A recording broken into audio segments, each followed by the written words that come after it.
Berlin. We like to come here for the nice weather. Just kidding. But as Hamburg is very close to Berlin, we like to come here for food. Today we want to go back to the roots and see what Berlin has to offer when it comes to German food. Käsespätzle, the German equivalent of mac and cheese. The cake itself is just really, really good. It's really moist and soft. German tapas. Pretty good concept. I'd say you have to get this one here because it's a really good sourdough bread.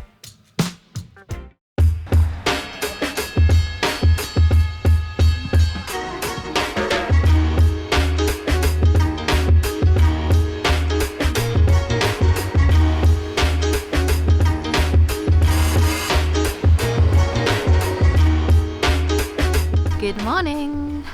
We just got our first coffee of the day. It makes us really happy. And it's very easy to find a good coffee in Berlin. If in Hamburg you find a cute little coffee shop with really, really good coffee that is also a little bit hip maybe, then everybody will be there. It's the talk of the town and it will be quite crowded. In Berlin, everybody's just chill about it because there are so many good coffee places that it's not too special.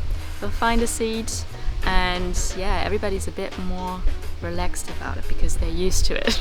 People are having fun in the evenings here. You do see a lot of trash here. Yeah, I mean, it's also quite stereotypical, but it is true. Here we are. First stop, a place called Jäger and Lustig. It is actually a beer garden, but it's raining massively. And so beer garden is out of the question, but they do also have a lot of seats indoors. It's got a nice old school classic German restaurant vibe. I think it's also going to be pretty good. So we're starting with the classic schnitzel, the classic German, Austrian, but kind of German schnitzel. This is supposed to be a really good place. It's even mentioned by the Michelin Bib Gourmand list as being very good. This is a very classic German restaurant, so I'm very excited to see how their vegan options perform today. I've gone for a vegan lentil roast. I think it's already a good sign that they do offer some veggie and vegan options, because at a lot of these places you'll only find very meat-centered dishes, as yeah, that is classic German food. It's thin and it's crispy, the way it's supposed to be. Looks really good. I can hear a little bit of a crunch. It's not too crunchy. I like the outer wrapper, very buttery. Inside, the veal is very thin. It's a very classic veal schnitzel. It's a good one. Maybe not the best I've ever had, but a good solid introduction into the schnitzel world. I personally maybe would have liked some lingonberry jam on the side, because I think that always adds a really nice dimension to it. But this is nice. And you've got the potato salad, also classic. All in all, I'm happy. So my lentil roast was described as a crunchy lentil roast on the menu, and it's actually crunchy. I didn't expect that. Mostly on the edges, but still. And I do really like the taste. It has a very savory, soul food kind of taste to it, and I really like it. You feel like you're eating a very classic German dish. And for me, the hidden star of the show was actually the cabbage, because it has really nice roasting aromas. So this is the reason why we came to Berlin. This is the Exit Park, Germany's smallest park, according to the sign. Pretty epic. It's very green, you know, a lot of trees. You want to show us around? Give us a little tour? Yeah, this is tree number 1. The really nice thing about this park is that you've got tons of benches. I mean, look at these. 2 benches right here. Now comes the special part. This is, to me personally, why this park is not only the smallest, but also the best park in the whole of Germany. Another bench with an added sofa. Yeah. The bench per square meter ratio is probably quite good. It's very good. And if you get bored here, you can just look at this wall gallery. We've now come to Markthalle Neun here in Kreuzberg, and it looks really cool. It's this old market hall, and the stalls are a mix of typical market stalls and more of those street food stalls where you can take your food and eat it at the tables here. Let's see if we can find something German here.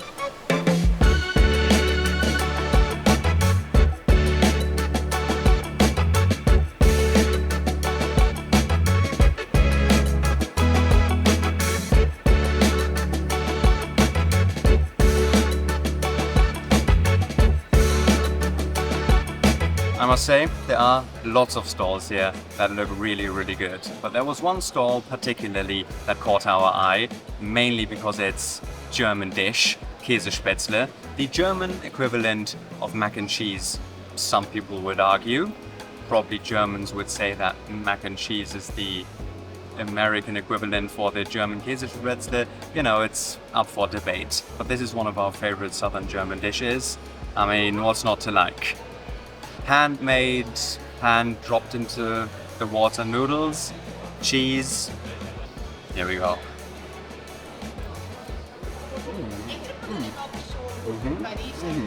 That's very creamy. You've also got a lot of black pepper on top. Reminds me of cacio e pepe, the Italian dish. This looks lovely. Yeah, that tastes really good. I like the combination of cheeses they're using, because for each spätzle,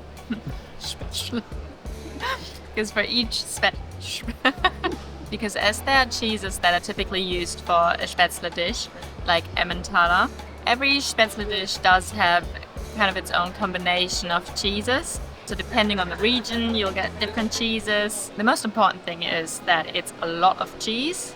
And then also, most of the times you get some fried onions. The cheeses used are sharp, but they're not too strong. I don't like a cheese that is like overpowering everything. I really like the concept of this market hall. It's basically like an old school market hall transformed into a hipstery market hall, meaning that you can still buy some produce, which is all locally sourced and slightly more expensive than probably what you couldn't get at the supermarket, but then also just lots of street food. That looks very good. Some bakeries serving Italian baked goods, German baked goods. So did you know that the German word Spätzle actually means a little bird?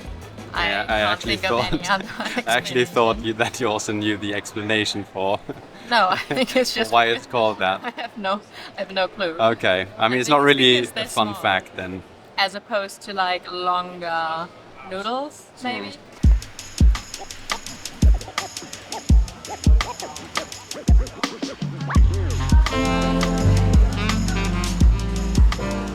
Should have taken the camera with me to the toilets. Is it a good toilet? It's a very interesting toilet, yeah. There's like a light installation and you hear water sounds, and I think the vibe of this cafe is continued in the bathroom. So it doesn't get more German than an afternoon coffee and cake. Even though this cafe doesn't feel very German, it does feel very international. And this cafe does fulfill all the stereotypes that you might have in your head for a cafe in Berlin. You're greeted in English, all the cakes are vegan. It's also very cute and very stylish, and there's a co-working space in the other room.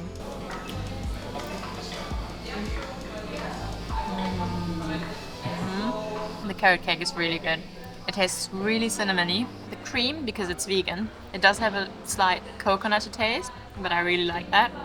And the cake itself is very, very moist. So the other cake we got is a lemon poppy seed cake, which is kind of typical in Germany. I don't know how popular poppy seeds are in your country.